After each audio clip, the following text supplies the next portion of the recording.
दीपक के साथ वैवाहिक बंधन में बांधने के बाद अपर्णा मायके से रोते बिलखते विदा होकर ससुराल की देहरी पर खड़ी थी।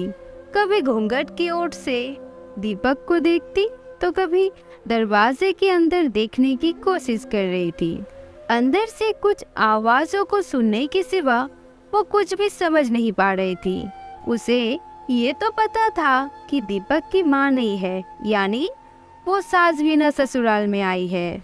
काफी देर के बाद भी कोई गृह प्रवेश के लिए नहीं आया तो उसने दीपक की तरफ आस भरी नजरों से देखा, क्योंकि वो खुद भी काफी थकान महसूस कर रही थी। दीपक ने शायद अपर्णा की नजरों की भाषा पढ़ ली थी। वो अपनी छोटी बहन को बुलाकर लाया और उसके कान में कुछ कहा।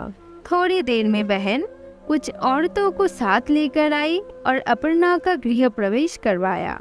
आगे भी कुछ रस्म हुई। इन सब के बीच अपर्णा तो ये समझ ही गई थी कि सास बिना ससुराल का मतलब है बवाल। धीरे धीरे सारे रिश्तेदार चले गए। कोई अपनापन दिखाता तो कोई बेगानापन। सब अपने अपने तरीके से अपना और दूसरों का परिचय करा रही थी। अपर्णा कभी इनकी तो कभी उनकी बातें सुनकर परेशान सी हो रही थी।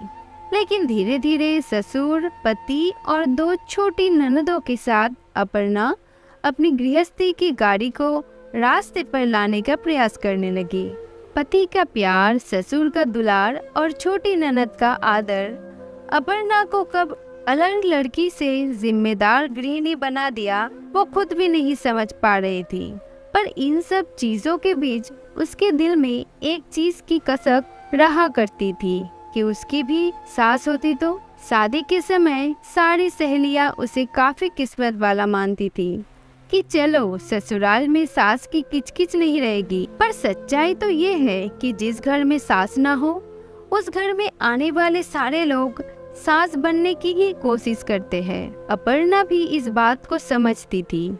तभी तो दिल ही दिल में फैसला कर चुकी थी कि वो अपनी बेटियों की शादी सास बिना ससुराल में कभी नहीं देगी। दोस्तों, कुछ रिश्ते नमक जैसे होते हैं। सास का भी रिश्ता कुछ ऐसा ही है।